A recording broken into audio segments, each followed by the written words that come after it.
Hola, Vincenzo. Hola, Lali. What's this hoodie you're wearing? Wow, right to the hoodie, huh? You look like an astronaut a little bit. This is Malbon. Malbon, is that like an Alex Albon brand?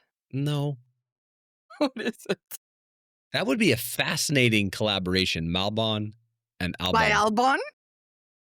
No, Malbon is a golf brand, and they Wait, collaborate. wait. Alex Albon's girlfriend is like a professional golf player. I think we just found the ideal I collab think we for found them. an ideal collaboration. No, it is. This was a collaboration with the Las Vegas Grand Prix. I don't know La if you can la. see it on the Yeah, I camera. can See, see. That's cute. Yeah, love it. Formula Uno Las Vegas Grand Prix, Gran Also, Premio Malbon, di call Las us. We have Vegas. an idea, right? What's that? Malbon needs to call us because I have an idea for them. They are, yeah, big, huge in the golf lifestyle space.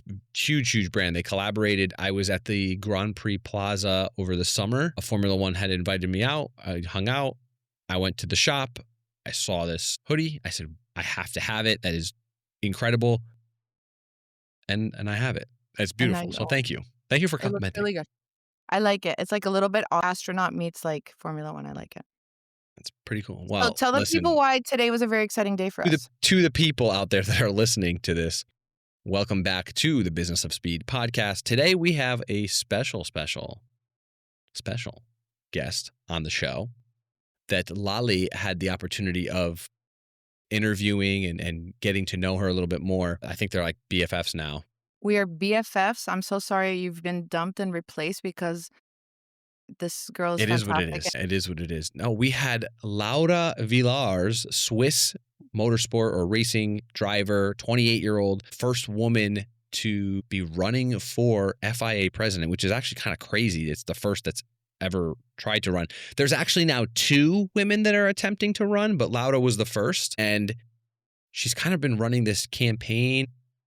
I don't want to say against, but obviously you're running against somebody else. She's been running a great campaign. She's getting a lot of publicity, and some people are not accusing, and I don't want to use that word either, but people are saying that she's just doing this for the press, and I say good for her if she is, but she's doing a great job of that, getting a lot of attention on things, and I learned a lot from the conversation you had with her. So I guess my question to you is, what was the most fascinating thing you learned in talking to her before we put the episode out and let everyone listen to this? What was the biggest takeaway you had that you want everyone else to take away from that conversation? So I think that even just when she announced her candidacy for the presidency, already it really stirred something in me because I thought it was so strange that a woman had never even attempted to run. So that got me a little bit into looking into the rules of becoming president and how it works. And I'm almost embarrassed to say that as a lifelong motorsport fan, I was quite unclear on the rules of becoming FIA president. So I did some digging, and if you've ever wondered what happens when, think of it like politics meets like petrol, this is exactly the FIA. It's a bit of a skull and bones, cloak and dagger organization. It's officially meant to be very democratic, and anyone can officially run for president, but unofficially it's impossible. I'd have a better chance of winning the Monaco Grand Prix than being president of the FIA, and that's the reality because they have many rules, but one stickler rule that I'll talk about in the interview, you'll hear that, but that I want to super explain to our listeners because it's why nobody else can really run against the incumbent if the incumbent has support. Each candidate needs to have on the ballot 7 vice presidents. That means there's one from the MENA region, that's the Middle East and North Africa, one from the rest of Africa, one from North America, from South America, one from Asia Pacific, and 2 from Europe. The problem, for instance, and I speak about this in the interview, is that for South America, for instance, there's only one eligible VP. There's only one VP. In this case, her name is Fabiana Ecclestone. She's 47 years old. She's the wife of Bernie Ecclestone, who happens to be 94 years old. And those are just facts and numbers that I'm They are stating there. factual. I will give you that. They are It's factual. actual information that I'm giving you. And she is on Ben Suleiman's team, the current president of the FIA, which means that Laura and Tim and anybody else who would like to run for a FIA president cannot technically run because there is no other VP to be on their team from South America. So that makes the process very frustrating for people like me who didn't know about it and have learned about it. And especially for someone like her who would love to come in, would love to instill some actual genuine change, bring some fresh energy. So if you think about it, between alliances and rules and like these whispered vetoes, and it's really not so much an election, it's more like a coronation with a lot of paperwork and bureaucracy. Yeah. So that was a bit of a great take overall. And talking to her, I think my main take that I found interesting was if she's more of a politician or a race car driver, and you'll have to listen to find out. Yeah, I think that was very eye-opening. The FIA is not something I have ever deeply studied, right, and paid attention to. It's the governing body of a bunch of different motorsports series that I enjoy watching, but you don't really think about all the politics behind it.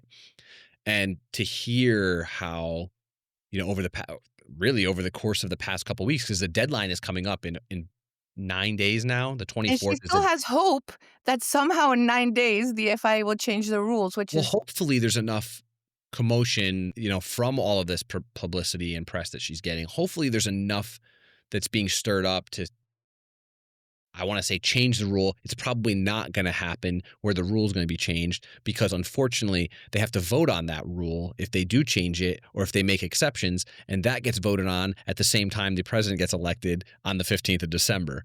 So it's a really, really crazy process, but hopefully it brings to light all of these gaps. The audience that's watching these different series is changing.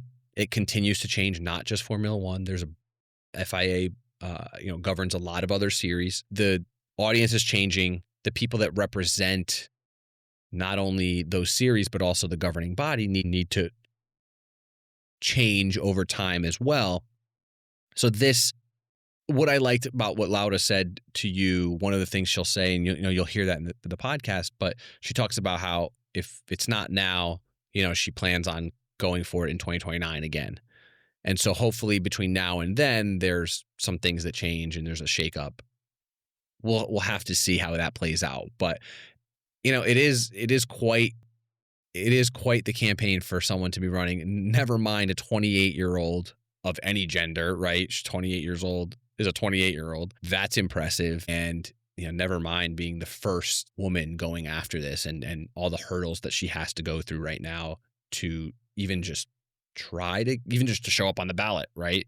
And it I doesn't asked look her. likely, but she keeps pushing. So it's an interesting conversation, and I like that we were able to get her on the show. So I'm glad that you listeners get to hear Laura and Lali talk about it. Yeah, listen in, and then we'll have some takeaways at the end. So, first of all, thank you so much for being here. We really appreciate it.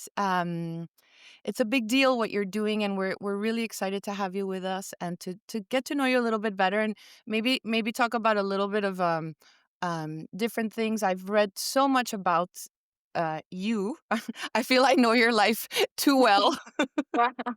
I know too much about you, and I read a lot of your interviews. So I want to talk maybe a little bit more sort of grounded, realistic things. So one of the things I really am curious about is you're entering a race right now that because you're a very smart person, that you technically can't run it. Like your name cannot be on the ballot. So I'd like to know what the point is of showing up at the starting line, because it seems like you're actually running a campaign to expose how the presidency is chosen, which I find super intriguing. So I want to hear a little bit about that. Yeah. So first of all, with my team, we decided to have my candidacy in September because for us was the right time. We had to build all our program, talking with each president of each clubs. So for us was the right time in September. In September, we had to wait to the World Motorsport Council to announce all the person on the list. It's around 30 people that we knew it like end of September to build the presidential list. because with the presidential list, which is like one president of Senate, one president of sport, and one president of mobility, plus seven vice presidents that are in this World Motorsport Council list. So when you have built this list, you need to be approved by 18 clubs. Oh, Um, yeah. it's a complicated process, and I'm gonna touch on something that people may not know, Yeah. and I'm gonna ask you about how democratic you actually think the process is. So, for instance, Mhm. I'm gonna speak only to South America because I'm from South America. Okay. I always like to mention I'm from Colombia. It's an ongoing joke on the podcast that I mention I'm from Colombia every chance I can. So to explain to people in very broad terms, to get your name on the ballot, you need to have 7 VPs. Mhm. So for South America, I'm going to explain this to the people, you know this very well. There's only one VP. Her name is Fabiana Ecclestone, and if that name sounds familiar to people, it's because she's the wife of Bernie Ecclestone, right? Yeah. So I think two things. If there's only one person from South America who can be on your VP list and you require a VP from South America on your list, does that immediately make the process not democratic because it technically means only one person can run? And then a side question to that is, has Fabiana reached out to you? Have you reached out to her? Has there been any communication there? So those are sort of two questions.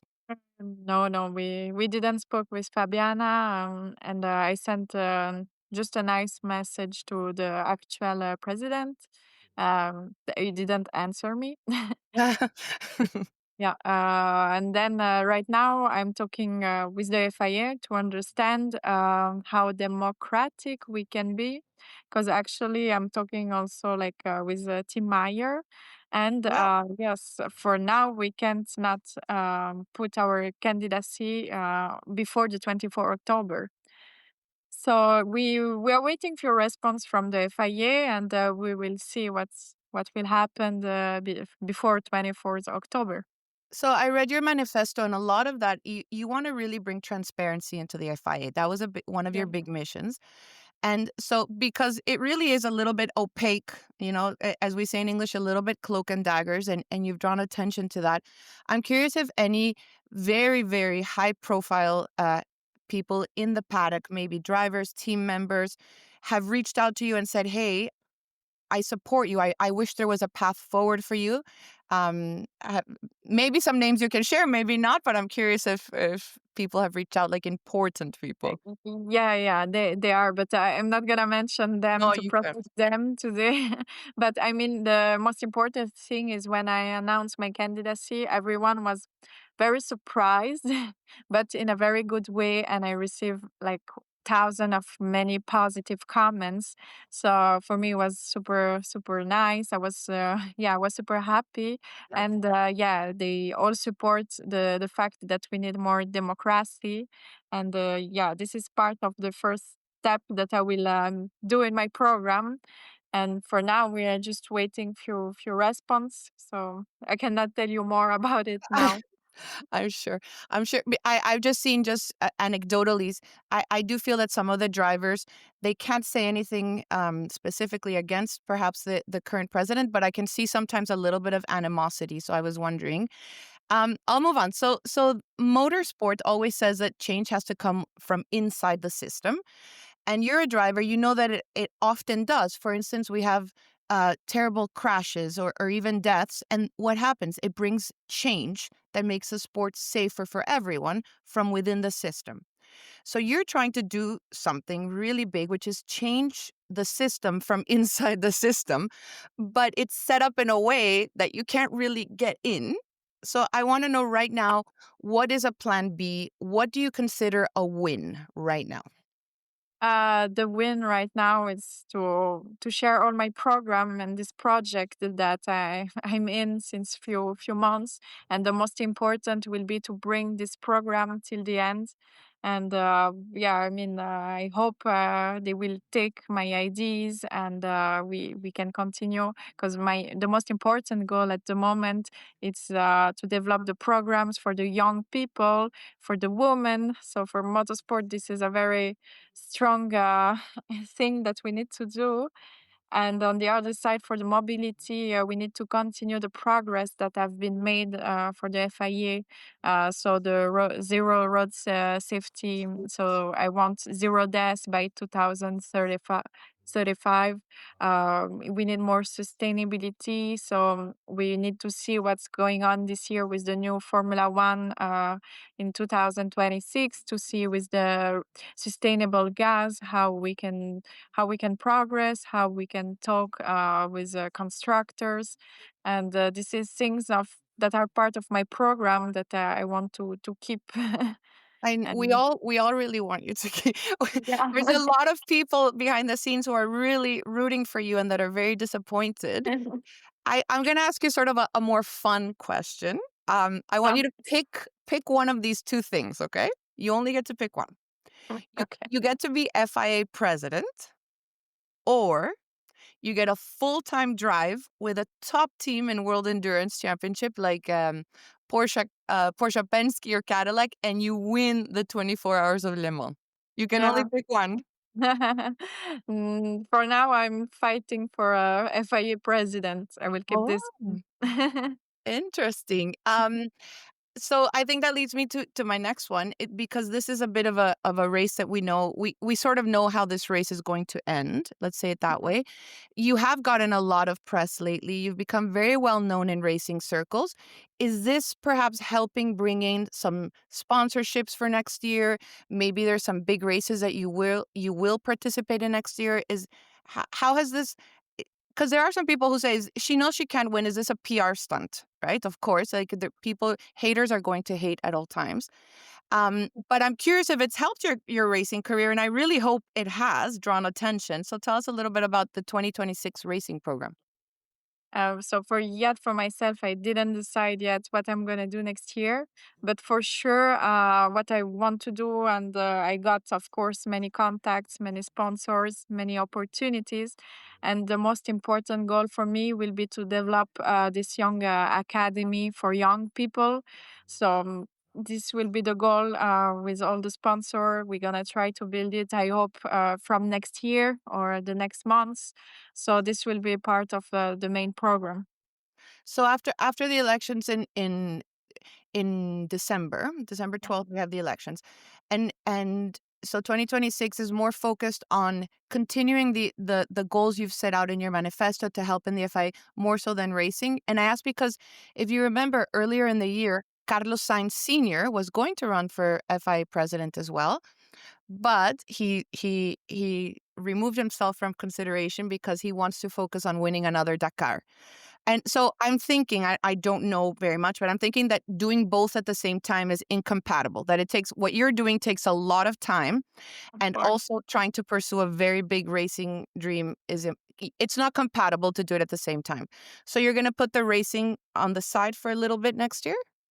Yes, if I'm elected, I cannot do both, so I'm gonna put the racing side, yeah, on the side. So it's not a problem. I mean, I want to fight on my ideas and my program. So yeah, I will be fully focused on it, and sometimes I can still race. This is not a problem, but yeah, not fully. Not fully.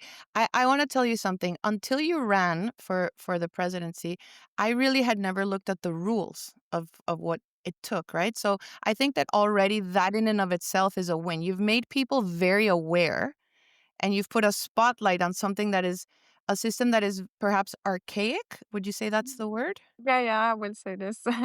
I will say, yeah, I will say that this old FIA that is more than 21 years now, that needed a fresh and young like vision. And that's why also for me it was very important to come. I think many people already told me like, wow, we could see it, we could understand more.